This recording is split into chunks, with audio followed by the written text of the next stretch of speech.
সরকারের 6 মাসে 95 কারখানা বন্ধ, বেকার 62,000 শ্রমিক, বলছে সিপিডি। আশাব্যঞ্জক অগ্রগতি হয়নি অর্থনীতির। বাণিজ্যিক সম্পর্ক এগিয়ে নিতে মুক্তাদির ত্রিবেদী বৈঠক, স্থলবন্দর ও সীমান্ত হাট চালুর আলোচনা। স্থানীয় নির্বাচন জাতীয় নির্বাচনের চেয়ে ভালো হবে মন্তব্য সিইসির। সেনা মোতায়েনের পরিকল্পনা নেই কমিশনের। গ্যাস ও বিদ্যুৎ সংকটের প্রভাবে হু হু করে বাড়ছে জিনিসপত্রের দাম, প্রয়োজন মেটাতে ক্রেতার নাভিশ্বাস। অঙ্গরাজ্য না হয়েও সব সুবিধা চায় কানাডা, অভিযোগ ট্রাম্পের। শুল্ক আরোপ করে ভুল করেছেন বললেন মার্ক কার্নি। স্বাগত জানাচ্ছি দ্য বিজনেস স্ট্যান্ডার্ডের নিয়মিত আয়োজন টিভিএস রাত ৮টার সংবাদে। সঙ্গে আছি তামান্না খন্দকার। দেখছিলেন সংবাদ শিরোনাম, এবার বিস্তারিত। নতুন সরকারের প্রথম 6 মাসে দেশের 95টি কারখানা স্থায়ীভাবে বন্ধ হয়ে গেছে। এতে প্রায় 62,000 শ্রমিক কর্মসংস্থান হারিয়েছেন বলে জানিয়েছে centre for policy dialogue CPD. একই সময়ে অর্থনীতির 31টি সূচকের মধ্যে 19টিতে অবনতি হয়েছে। 24 অগস্ট রাজধানীতে নতুন সরকারের প্রথম 6 মাস একটি অর্থনৈতিক পর্যালোচনা শীর্ষক সংলাপে এসব তথ্য তুলে ধরে সিপিডি। প্রতিষ্ঠানটির সম্মাননীয় ফেলো ডক্টর দেবপ্রিয় ভট্টাচার্য বলেন, নতুন সরকারের কাছে মানুষের বড় প্রত্যাশা ছিল অর্থনৈতিক পুনরুদ্ধার ও সুশাসন প্রতিষ্ঠা। তবে 6 মাসের পরিস্থিতি পর্যালোচনায় স্বস্তির চেয়ে উদ্বেগই বেশি। সিপিডির হিসাবে চলতি অর্থবছরে সরকারি চাকুরিজীবীদের নতুন পে স্কেল চালু হলে সরকারের রাজস্ব ঘাটতি 1,30,000 থেকে 1,40,000 কোটি টাকা হতে পারে। বাংলাদেশ ও ভারতের বাণিজ্য সম্পর্ক নিয়ে বৈঠক করেছেন বাণিজ্যমন্ত্রী খন্দকার আব্দুল মুক্তাদির ও ভারতের high commissioner Dinesh Trivedi. 24 August সচিবালয়ে এই বৈঠক হয়েছে। এতে বন্ধ থাকা সীমান্ত হাট পুনরায় চালু, স্থল বন্দরগুলো পূর্ণ সক্ষমতায় কার্যকর করা এবং স্থলপথে সুতা আমদানির উপর নিষেধাজ্ঞা প্রত্যাহারের বিষয়টি গুরুত্ব পেয়েছে। বৈঠকে ব্যবসায়ীদের সহযোগিতা বাড়াতে যৌথ টাস্ক ফোর্স গঠন ও ডিজিটাল অবকাঠামো উন্নয়নের প্রস্তাবও উঠে আসে। বৈঠক শেষে বাণিজ্যমন্ত্রী বলেন, দুই দেশের মধ্যে বর্তমানে প্রায় $13 বিলিয়ন বাণিজ্য রয়েছে।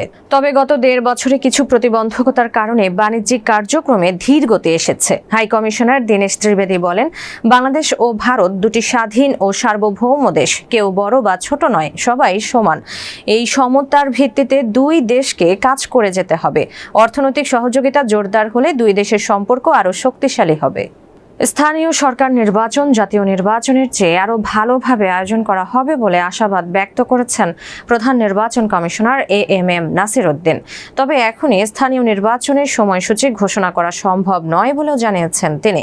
24 অগস্ট রাজধানীর আগারগাঁওয়ে এক অনুষ্ঠানে সাংবাদিকদের প্রশ্নের জবাবে সিইসি বলেন, নির্বাচনের দিনক্ষণ নির্ধারণে আবহাওয়া, বন্যা, পূজা ও পাবলিক পরীক্ষা সহ বিভিন্ন বিষয় বিবেচনা করতে হবে। পাশাপাশি আইনশৃঙ্খলা রক্ষাকারী বাহিনীগুলোর প্রস্তুতিও গুরুত্বপূর্ণ। সিএসসি জানান, স্থানীয় নির্বাচন সামনে রেখে কয়েকটি আইন ও বিধি সংশোধনের কাজ চলছে। এসব বিষয়ে সরকারের সঙ্গেও আলোচনা করা হবে। নির্বাচনে সেনা মোতায়েনের বিষয়ে কোনো পরিকল্পনা রয়েছে কিনা জানতে চাইলে সিইসি বলেন, এই মুহূর্তে কমিশনের এমন কোনো পরিকল্পনা নেই। পুলিশের প্রস্তুতি ও আইনশৃঙ্খলা পরিস্থিতি নিয়েও কমিশন কাজ করছে বলে জানান তিনি। দেশ জুড়ে চলমান গ্যাস ও বিদ্যুৎ সংকটের প্রভাব পড়েছে এবার নিত্যপণ্যের বাজারে। উৎপাদন ব্যয় বেড়ে যাওয়ায় দেশে জিনিসপত্রের দামও হু হু করে বাড়ছে। বাজারে সয়াবিন তেল, আটা, ময়দা, ডাল, গুঁড়া দুধ ও পোলাও চালের দাম বেড়েছে। খোলা সয়াবিন তেল সরকার নির্ধারিত 180 টাকার বদলে কোথাও কোথাও 190 থেকে 195 টাকায় বিক্রি হচ্ছে। পাম অয়েলের দামও নির্ধারিত দামের চেয়ে বেশি। বিদ্যুৎ সংকটে পোলট্রি খাতে উৎপাদন কমে ডিম ও মুরগির দাম বেড়েছে। পাশাপাশি গ্যাস সংকটে টেক্সটাইল, ইস্পাত, সিমেন্ট, প্লাস্টিক ও সিরামিক কারখানায় উৎপাদন ব্যাহত হচ্ছে। এতে বাড়ছে উৎপাদন খরচ ও লোকসান। ব্যবসায়ীরা বলছেন, কাঁচামাল ও জ্বালানির বাড়তি ব্যয় সামলাতে অনেক প্রতিষ্ঠান পণ্যের দাম বাড়াচ্ছে কিংবা প্যাকেটের আকার ছোট করছে। ফলে সংসারের ব্যয় সামলাতে গিয়ে চাপে পড়ছেন সাধারণ ক্রেতারা। কানাডার সঙ্গে বাণিজ্য আলোচনা ভেস্তে যাওয়ার পর এবার মার্কিন প্রেসিডেন্ট ডোনাল্ড ট্রাম্প বললেন, যুক্তরাষ্ট্রের অঙ্গরাজ্য না হয়েও এর সব সুবিধা নেওয়ার চেষ্টা করছে এই দেশটি। দেশটির বিভিন্ন পণ্যে নতুন করে 50% শুল্ক আরোপ করেছে যুক্তরাষ্ট্র। এই পদক্ষেপকে ভুল সিদ্ধান্ত বলে মন্তব্য করেছেন প্রধানমন্ত্রী মার্ক কার্নি। তার অভিযোগ, কানাডাকে ক্ষতিগ্রস্ত ও বিভক্ত করতেই নতুন শুল্ক আরোপ করা হয়েছে। পাল্টা হিসেবে আগামী 8 সেপ্টেম্বর থেকে যুক্তরাষ্ট্রের পণ্যে সমপরিমাণ শুল্ক আরোপের ঘোষণা দিয়েছেন তিনি। এ নিয়ে দুই দেশ কার্যত বাণিজ্য যুদ্ধে জড়িয়ে পড়েছে। ট্রাম্প কানাডাকে যুক্তরাষ্ট্রের 51তম অঙ্গরাজ্য করার কথা বারবার বললেও কানাডার নেতারা তা প্রত্যাখ্যান করে আসছেন। দর্শক, এই ছিল টিভিএস রাত 8টার সংবাদে। এতক্ষণ সাথে থাকার জন্য ধন্যবাদ সবাইকে।